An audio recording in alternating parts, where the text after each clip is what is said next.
Hello नमस्कार मेरे प्यारे दोस्तों, आप सभी का स्वागत है टारगेट क्लासेस कोटा में। मैं आपके लिए बिल्कुल नई शुरुआत करने वाला हूं। रीट की मुख्य परीक्षा जो है आपकी बिल्कुल शानदार ब्रह्मास्त्र लेकर आ रहा हूं मैं आपके लिए लगातार। पहले पूरी रणनीति बता देता हूं, क्लास होने से पहले 2 मिनट के लिए सुनिएगा फटाफट से। इसके अंदर आपका राजस्थान जीके प्लस सामान्य ज्ञान जो दे रखा है 80 अंक प्लस 50 अंक, ये अंक है मेरे प्यारे दोस्तों। हर एक क्वेश्चन कितने अंक का है? 2 अंक का है। 80 अंक प्लस 50 अंक बराबर 130 अंक। तो इस तरह से हम पढ़ने वाले हैं राजस्थान जीके के जो भी महत्वपूर्ण क्वेश्चन बन सकते हैं। टॉपिक वाइज नहीं, पूरा मॉडल पेपर टाइप है ये, ठीक है। मतलब जो भी महत्वपूर्ण क्वेश्चन बनेंगे ना आपके सिलेबस के, वो सभी क्वेश्चन फिट किए जाएंगे, ठीक है। देखो ब्रह्मास्त्र 1 है, इसी के नाम से मैं स्टार्ट कर रहा हूं और आप बिल्कुल लगातार अपना प्यार दिखाते रहेंगे तो बिल्कुल कंटिन्यू रहेगा इसका शुरुआत, ठीक है। अब देखो कर्मचारी चयन बोर्ड के द्वारा जो आपको सिलेबस दिया गया है, सबको पता है 300 अंकों का होगा परीक्षा और आपके ये वाले क्वेश्चन जो रहेंगे जीके के रहेंगे और 2.5 घंटे का पेपर रहेगा। सब बातें तो आप जानते हो। हम इसके अंदर क्या करवाने वाले हैं, जैसे आपको पता है पूरा सिलेबस, तो हर सिलेबस का हर बिंदु से क्वेश्चन उठाया जाएगा अच्छे से, जो भी महत्वपूर्ण बन सकता है। एक तो भूगोल, इतिहास, कला, संस्कृति, राजस्थानी भाषा, इन सब बिंदुओं के हिसाब से हमारा एक तरह से टेस्ट पेपर या मॉडल पेपर कुछ भी समझ लिए। ब्रह्मास्त्र 1 आपका आज है। देखो पहले क्वेश्चन से शुरुआत करते हैं और अपनी प्रैक्टिस देखते रहिएगा अच्छी तरीके से, क्योंकि सभी क्वेश्चन महत्वपूर्ण रहेंगे, ठीक है ना। बिल्कुल एग्जाम के दृष्टिकोण को रखते हुए ही स्टार्ट किए गए हैं, ऐसे नहीं है कि कुछ भी पढ़ा दिया, ठीक है। बिल्कुल परीक्षा की दृष्टि से पढ़ने वाले हम इसको, तो अच्छे से अच्छा अनुभव करके पढ़ें, बिल्कुल वैसा समझे कि जिस तरह हमें एग्जाम के क्वेश्चन को अटेम्प्ट करने वाले हैं मेरे प्यारे दोस्तों, जब भी आप अच्छा कर पाओगे। देखो पहला क्वेश्चन है हमारे भूगोल से आया है, वर्टिसोल मिट्टी राजस्थान के किन जिलों में नहीं पाई जाती है। अब जब हम यहां प्रश्न करेंगे ना तो आपको लगेगा कि इजी प्रश्न है, पर जब देखो धीरे धीरे हम पेपर में बैठे रहते हैं ना, वहां के प्रेशर की बात अलग रहती है, ठीक है। तो उसी के अनुभव के आधार पर टेस्ट करोगे। अब यहां तो मैंने मान लो नहीं पे गोला कर दिया, वहां आपको दिखाई नहीं दिया, तो हमारी गलती हो जाती है ना वो। तो अच्छे से देखो, वर्टिसोल्स मिट्टी राजस्थान के किन जिलों में नहीं पाई जाती है। अब वहां फटाफट से क्या कर सकते हैं, पाई जाती के हिसाब से लगा देते हैं। ऐसा नहीं करना, अच्छे से प्रश्नों को पढ़ना है। प्रश्न कठिन नहीं होंगे, इन्हीं चीजों से घूम फिर के प्रश्न बनते हैं और कठिन तरीके से आ जाते हैं तो हमें लगता है कि बहुत कठिन आ रहे हैं। वर्टिसोल मिट्टी राजस्थान के किन जिलों में नहीं पाई जाती, ऐसे बताना है। अब देखो मेरे प्यारे दोस्तों, वर्टिसोल मृदा जो है हमारे मिलती है कोटा, बूंदी, बाराझाला वाड़ के अंदर, ठीक है ना। इसको हम क्या कह सकते हैं, काली मृदा कहते हैं। क्या कहते हैं इसको, काली मृदा। और काली मृदा को ही रेगुड़ मृदा के नाम से भी जाना जाता है। और ये जो मृदा होती है कपास के लिए बहुत ही ज्यादा लाभदायक रहती है। तो वर्टिसोल मृदा कोटा, झालावाड़, बारा, बूंदी में तो मिलती है, ए और बी दोनों में भी मिलती है, पर धौलपुर कलोई में नहीं मिलती यहां के ऑप्शन के अनुसार। तो यहां पे डी वाला ऑप्शन हमारा हो जाएगा, ठीक है। तो शानदार इसी तरह के क्वेश्चन हम रखेंगे पेपर के अकॉर्डिंग। अब आपके दिन कुछ बच रहे हैं तो इसके अकॉर्डिंग हम इंपोर्टेंट क्लास रोजाना डालेंगे इस तरह की। आप अपना कमेंट जरूर दर्शाना किस तरह के क्वेश्चन आपको लगे, बिल्कुल। और इनको टेस्ट को आप क्या करें, याद कीजिएगा, क्योंकि सभी क्वेश्चन महत्वपूर्ण है भाई यहां पर, ठीक है। अगला क्वेश्चन देखो, राष्ट्रीय ऊंट अनुसंधान की स्थापना कब हुई थी। अब सबको पता रहता है कि राष्ट्रीय ऊंट अनुसंधान कहां पर है, सबको याद होना चाहिए कि जोहड़बीड़ बीकानेर के अंदर है राष्ट्रीय ऊंट अनुसंधान केंद्र। अब ये तो याद हो गया आपको, पर यहां पूछा गया है कि राष्ट्रीय ऊंट अनुसंधान केंद्र कहां पर स्थित है, जोहड़बीड़ बीकानेर में। इसकी स्थापना कब हुई है, तो देखो 5 जुलाई, तो इसका सही आंसर है 5 जुलाई 1984 में। कब हुई है, 5 जुलाई 1984 में राष्ट्रीय ऊंट अनुसंधान की क्या हुई है बताओ, स्थापना हुई है। आपसे भेड़ का पूछे अबिकानगर टोंक बताना है, बकरी का पूछे रामसर अजमेर बताना है, मुर्रा भैंस का पूछे कुम्हेर भरतपुर बताना है, ठीक है। सभी क्वेश्चन अच्छे से याद रखने हैं। अगले क्वेश्चन पर आते हैं। देखो अब ये क्वेश्चन देखना है, अच्छे से सुनना है। देखो जिस दिशा में, अब क्वेश्चन कितना सीधा दिख रहा है दिखने में, तो सोल्व करते हैं तब पता लगता है अपने को। देखो जिस दिशा में अरावली श्रेणियों की चौड़ाई बढ़ती जाती है, बस क्वेश्चन को अच्छे से पढ़ना है। देखो कौन सी अरावली की श्रेणियों की चौड़ाई बढ़ती जाती है। अब हमें क्या है, दिमाग में पूरी तरह पता रहता है कि इस तरह से हम पढ़े रखते हैं, इस दिशा से, है ना, कि दक्षिण पश्चिम से उत्तर पूर्व की ओर जाती है अरावली, ये तो हमें पता रहता है सारी बातें। पर यहां जो पूछा है ना कि अरावली श्रेणियों की चौड़ाई बढ़ती जाती है, ये पूछा है किस दिशा में अरावली श्रेणियों की चौड़ाई बढ़ती जाती है। अब आपको पता है अरावली की जो चौड़ाई है वो इधर ज्यादा चौड़ी है, तो इस तरह से है हमारे अरावली, तो किस तरफ बढ़ती जाती है, जब हम इधर से आएंगे तभी तो बढ़ती जाएगी ना,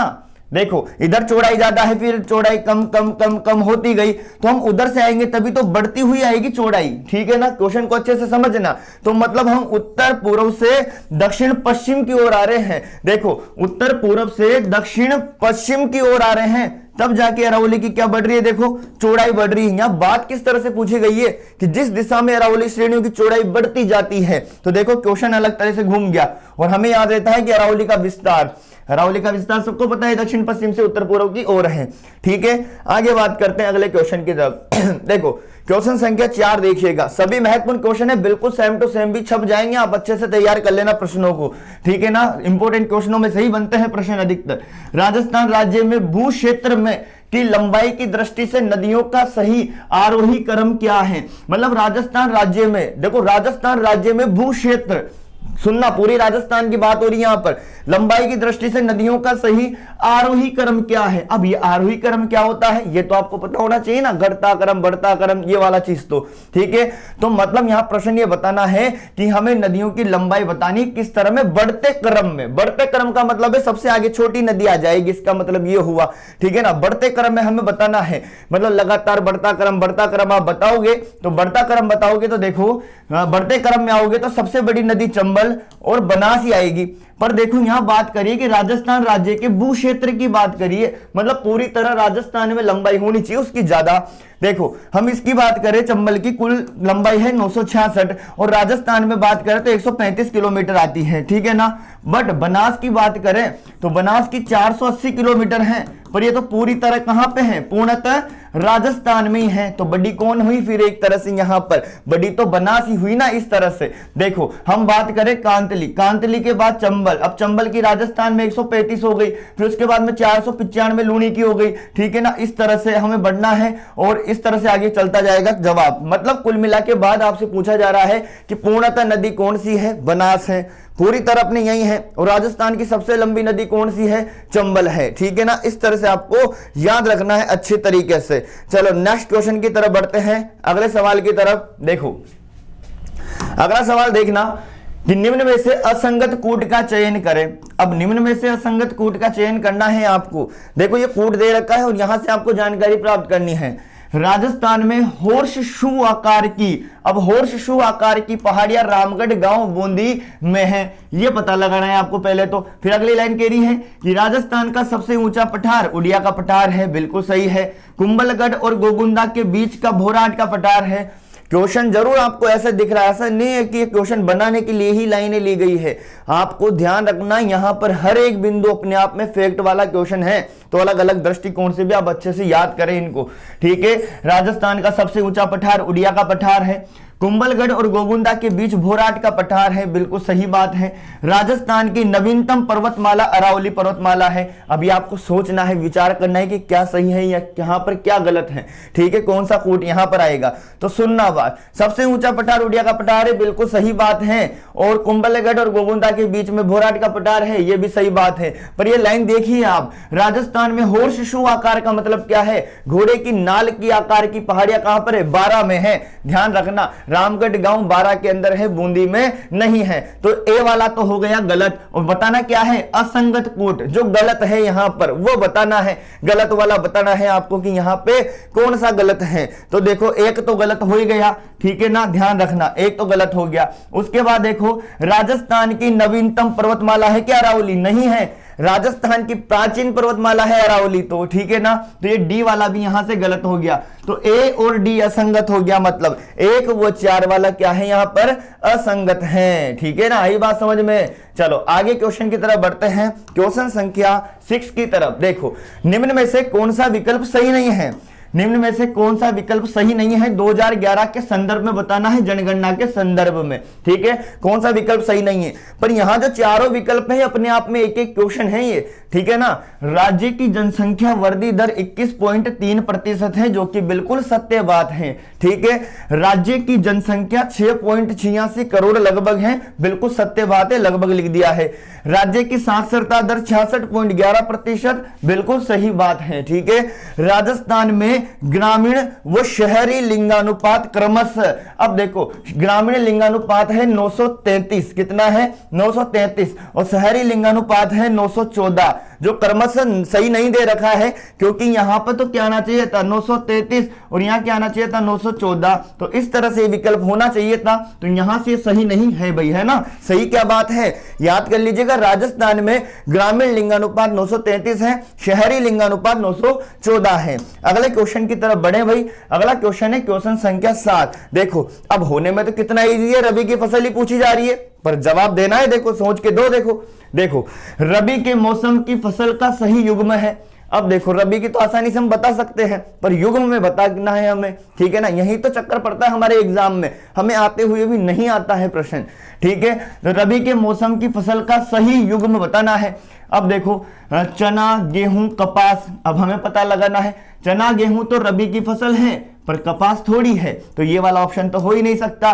फिर उसके बाद देखो सरसों गेहूं भी रबी की फसल है, पर मूंगफली थोड़ी है, तो ये वाला ऑप्शन भी नहीं हो सकता। अलसी, तारामीरा, मक्का, देखो मक्का संगत हो गया यहां से सरसों, मसूर, चना, ये वाला बिल्कुल तीनों फसलें किसकी है, रबी की है। तीनों की तीनों फसलें किसकी है, रबी की है। सरसों, मसूर और चना। यहां पूछा गया रबी की फसल का सही युग्म कौन सा है, तो 3 प्रकार की कैटेगरी है फसल की हमारे यहां पे, आपको याद है, एक तो है खरीफ, एक है रबी, एक है जायद। ये कैटेगरी है खरीफ, रबी, जायद। तो हमें बताना था कि कौन सा युग्म है जो रबी के मौसम की फसल का सही युग्म है, तो सरसों, मसूर, चना। अब आपको लग रहा होगा गेहूं भी है, बिल्कुल ये दोनों सही है, पर यहां पे कपास नहीं आना चाहिए था, ठीक है। सरसों, गेहूं, यहां पे मूंगफली नहीं आना चाहिए था, अलसी, तारा, मीरा, मक्का नहीं आना चाहिए था, और सरसों, मसूर, चने तीनों फिट है यहां पर, ठीक है। चलो इससे आप पता लगाइए कि किस तरह के क्वेश्चन आपको और भी दिख सकते हैं, ये पैटर्न आपके आ सकते हैं।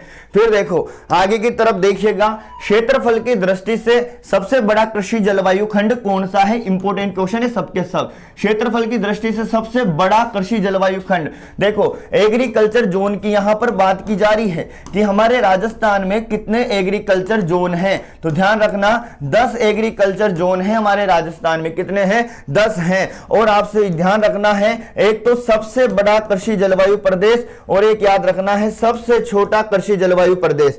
सबसे छोटा कृषि जलवायु प्रदेश कौन सा है, 4th बी है, ध्यान रखना कौन सा है, 4th बी है। और सबसे बड़ा कृषि जलवायु प्रदेश आपसे पूछा जा रहा है, तो ध्यान दीजिएगा अति शुष्क आंशिक सिंचित क्षेत्र, अति शुष्क आंशिक सिंचित क्षेत्र जिसे फर्स्ट सी के नाम से जाना जाता है, इस जोन को अति शुष्क आंशिक सिंचित जो क्षेत्र है, क्षेत्रफल की दृष्टि से सबसे बड़ा कृषि जलवायु प्रदेश है, बहुत ही महत्वपूर्ण है, याद रखना है। सबसे छोटा 4th बी है। चलो आगे बढ़ते हैं नेक्स्ट क्वेश्चन की तरफ। अगला क्वेश्चन देखो, क्वेश्चन बहुत इंपॉर्टेंट है, राजस्थान में कितने राज्य स्तरीय पशु मेले आयोजित किए जाते हैं। राजस्थान के अंदर पशु मेले तो आयोजित होते हैं, पर यहां पूछा जा रहा है कि राज्य स्तर पर कितने पशु मेलों का आयोजन होता है।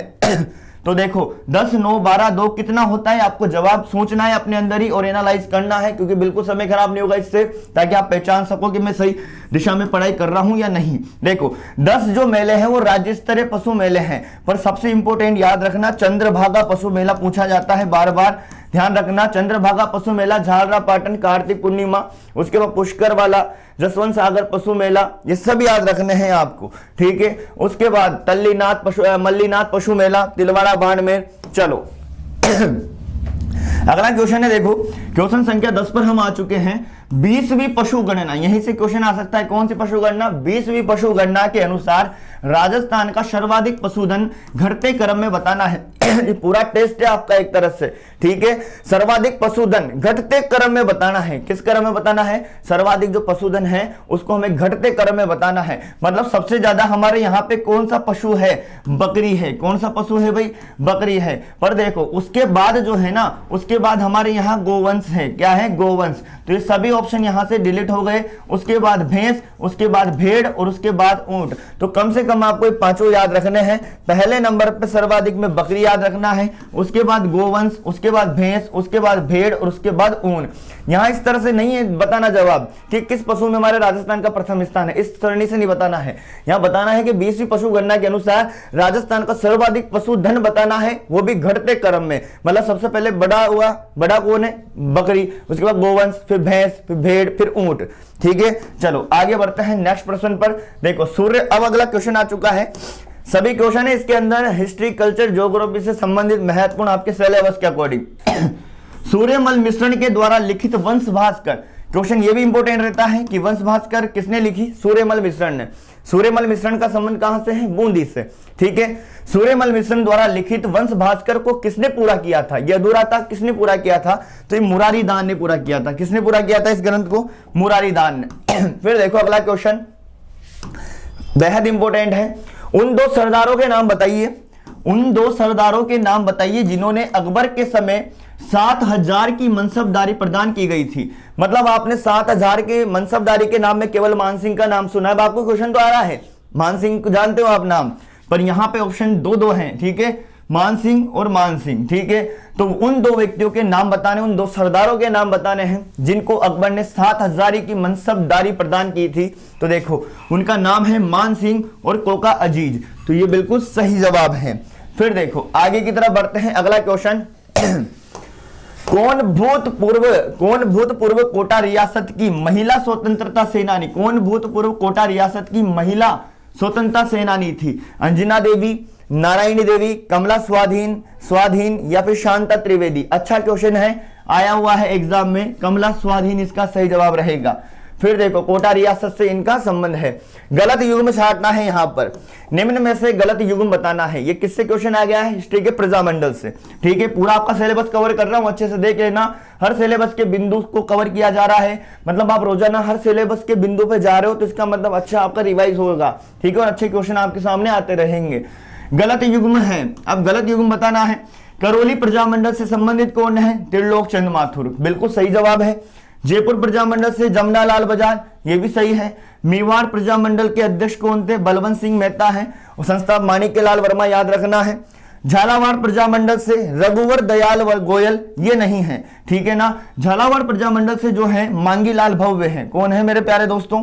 मांगीलाल जो भव्य है, इनका संबंध जो है झालावाड़ प्रजामंडल से है। जबकि रघुवर दयाल गोयल जो है, इन्होंने बीकानेर लोक परिषद की क्या करी थी? स्थापना करी थी। तो इनका संबंध किससे हुआ? बीकानेर प्रजामंडल से। ठीक है, अगले क्वेश्चन की तरफ बढ़ते हैं। क्वेश्चन संख्या 14। देखो सन दे रखा है आपको, खालिस्तान दे रखा है, और उसके हिसाब से बताना है। सन खालिस्तान में राव कृष्ण सिंह ने, किसने? राव कृष्ण सिंह ने अपने जागीर में क्षेत्र में चौरी कर लगाया, जिससे प्रत्येक को अपनी पुत्री का विवाह के समय देना होता था।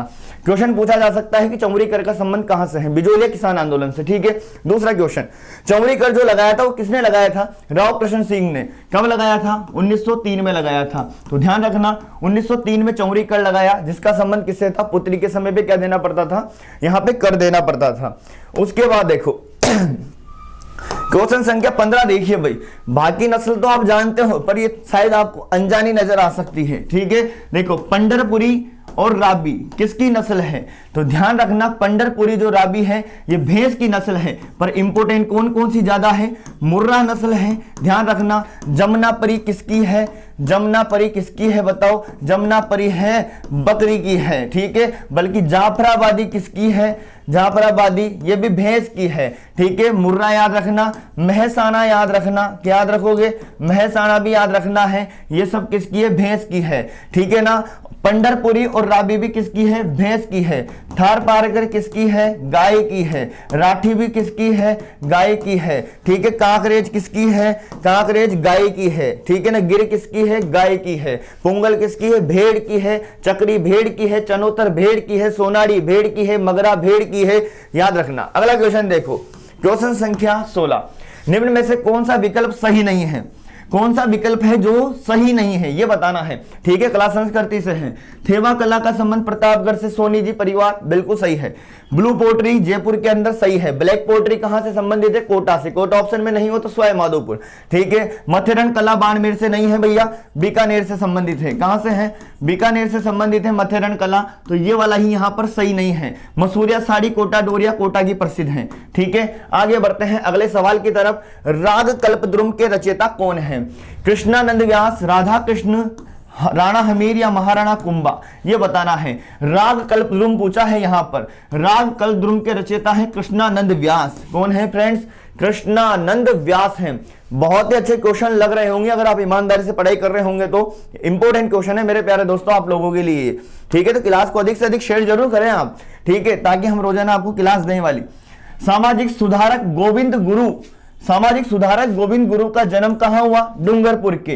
कहां पे? बांसिया और बेड़सा गांव में। ध्यान रखना, डूंगरपुर के बेड़सा गांव में हुआ है इनका जन्म। कहां हुआ है? बेड़सा गांव में। कौन से परिवार में? बंजारा परिवार में हुआ है। ठीक है, सामाजिक सुधारक गोविंद गुरु का जन्म डूंगरपुर के बांसिया या बेड़सा गांव में हुआ था। कब हुआ था? 20 दिसंबर, 20 जनवरी, 20 दिसंबर, 20 जनवरी, इस तरह से आपको बताना है।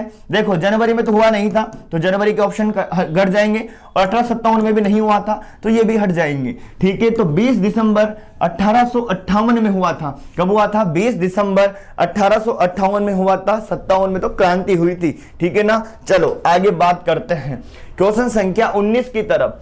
नृत्य रूप है ना, कौन सा नृत्य का रूप है जो केवल पुरुषों के द्वारा किया जाता है? केवल पुरुषों के द्वारा। वैसे तो कच्छी घोड़ी नृत्य है जो काफी प्रसिद्ध है। ठीक है, पर यहां के हिसाब से आंसर रहेगा गीदड़ नृत्य, जो कहां का प्रसिद्ध है भाई? शेखावाटी का प्रसिद्ध है। कहां का प्रसिद्ध है? शेखावाटी का प्रसिद्ध है, ध्यान रखना। और यह जो है शंकरिया, इंडोनी, पनिहारी, बागड़िया, कालबेलिया के हैं। ठीक है, अगले क्वेश्चन पर आते हैं। क्वेश्चन संख्या 20 की तरफ देखते हैं। देखो, कुचामनी ख्याल के प्रवर्तक कौन है? प्रश्न कह रहा है आपसे कुचामनी ख्याल के प्रवर्तक कौन है? तो ध्यान रखना, लच्छी राम जो है इनका संबंध है कुचामनी ख्याल से। किससे है? कुचामनी ख्याल से। नेक्स्ट देखिएगा, संत दरियाऊ जी राम स्नेही संप्रदाय की किस शाखा के प्रवर्तक हैं? संत दरियाऊ जी का संबंध किससे है? राम स्नेही संप्रदाय से है। पर राम स्नेही संप्रदाय के किस शाखा के प्रवर्तक हैं ये संत दरियाऊ जी, ये बताना है आपको। तो रेण शाखा के। कौन सी शाखा के हैं? रेण शाखा के हैं। फिर देखो क्वेश्चन संख्या 22। देखो बहुत मेहनत लगती है इंपॉर्टेंट क्वेश्चन छांटने में, तो अच्छे से आप क्लास को शेयर करें और याद करें इन प्रश्नों को। ठीक है, निम्न में से कौन सा ओदक दुर्ग नहीं है?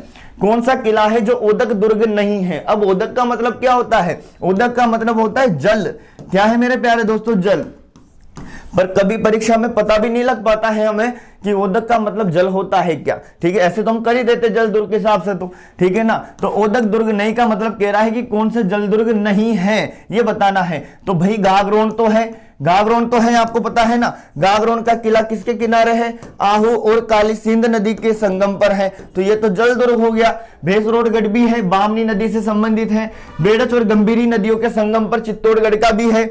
और जूनागढ़ का किला नहीं है मेरे प्यारे दोस्तों। जूनागढ़ का किला कहां पर है?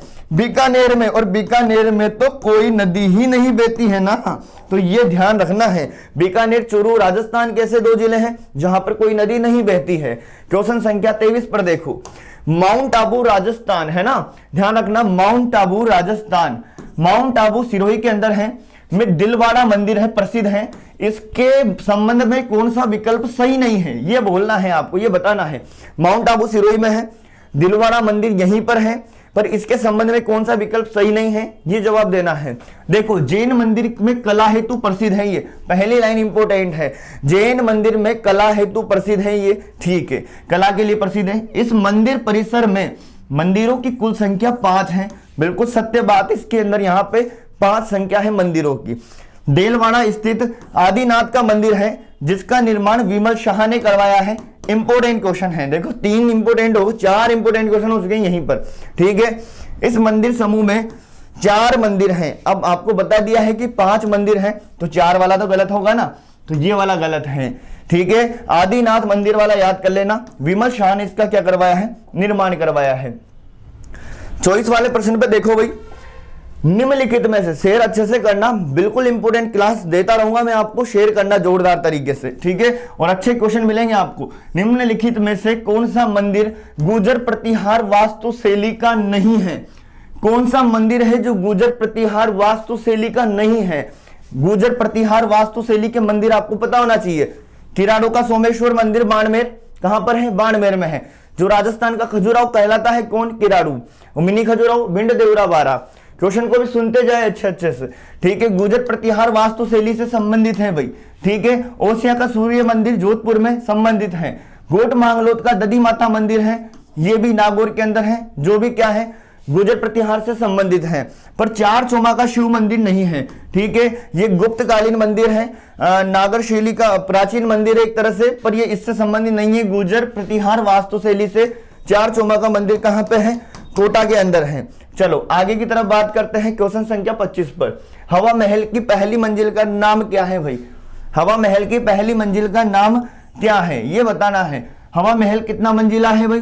1799 में बना था। प्रताप सिंह 5 मंजिला है। कितना मंजिला है? 5 मंजिला। तो पहली मंजिल का नाम पूछे तो प्रताप मंदिर बताना है, क्योंकि प्रताप मंदिर का नाम ही क्या है? शरद मंदिर है। इस मंजिल का नाम, शरद मंदिर का नाम ही क्या है? प्रताप मंदिर है। तो याद रखना, ठीक है, इंपोर्टेंट है। हमें क्या? शरद मंदिर याद रहता है। राजस्थान में दानचंद्र चोपड़ा की हवेली कहाँ स्थित है, ये बताना है। खेतड़ी में नहीं, किशनगढ़ में नहीं, बीकानेर में नहीं, सुजानगढ़ चूरू के अंदर है। ध्यान रखना है पॉइंट भी। राजस्थान में दानचंद्र चोपड़ा की हवेली कहां पर है? सुजानगढ़ चूरू के अंदर। फिर उसके बाद देखो अगला क्वेश्चन है, कौन सा चित्रकार चित्रकला की मेवाड़ शैली से संबंधित नहीं है, ये बताना है। कौन सा चित्रकार है जो मेवाड़ शैली से संबंधित नहीं है, ये बताना है भाई, ठीक है। साहिबदीन तो बड़ा प्रसिद्ध है, कहां से? मेवाड़ शैली से। कमल चंद्र भी है मेवाड़ शैली से। हीरानंद भी है मेवाड़ शैली से। पर ये वाला ऑप्शन नहीं है, लाडली दास, ठीक है, क्योंकि लाडली दास किससे है? किशनगढ़ शैली से है। किससे है? किशनगढ़ शैली। सामंत सिंह निहाल चंद, याद रखना, किशनगढ़ शैली बनी ठनी से संबंधित। क्वेश्चन संख्या 28 देखो, अगले क्वेश्चन की तरफ देखो। राजस्थान के कौन से देवता को धोलिया वीर के नाम से भी जाना जाता है? राजस्थान के कौन से लोग देवता हैं जिनको धोलिया वीर के नाम से भी जाना जाता है? धोलिया वीर के नाम से भी जाना जाता है। मल्लीनाथ पशु मेला लूणी नदी के किनारे लगता है। कहां लगता है? तिलवाड़ा बाड़मेर में लगता है। कहां लगता है? तिलवाड़ा बाड़मेर में। और एक तलवाड़ा का नाम सुना होगा आपने अलग से ही, ये तलवाड़ा कहां पर है? बांसवाड़ा में है। कहां पे प्यारे दोस्तों? बांसवाड़ा में। यहां पर एक मंदिर है त्रिपुरा सुंदरी का। किसका मंदिर है? त्रिपुरा सुंदरी का मंदिर है। और इस त्रिपुरा माता को तुरताई माता भी कहा जाता है। क्या कहा जाता है? तुरताई माता। और एक नाम और सुना होगा आपने, तलवाड़ा झील। कौन सी झील है? तलवाड़ा झील। ये कहां पर है? ये हनुमानगढ़ में है, घग्गर नदी के किनारे, ठीक है। आगे बात करते हैं, तो मल्लीनाथ जी तो आंसर नहीं है। हरबू जी, तेजा जी, गोगा जी। गोगा जी को जाहर पीर के नाम से भी जाना जाता है, क्योंकि सांपों से संबंधित भी हैं ये, ठीक है। हरबू जी, तेजा जी, तो हमारा जवाब रहेगा क्या? तेजा जी। तेजा जी को धोलिया वीर के नाम से भी जाना जाता है। अगले क्वेश्चन पे बढ़े, देखो क्वेश्चन संख्या 29 देखिएगा। कुल मिला के मकसद यही है कि आपको कैसे भी करके क्वेश्चन कवर करवा दिया जाए, ताकि आपको अच्छे से रिवाइज हो जाए या याद रह जाए, अगर आपकी आंखों के सामने नहीं आया है तो।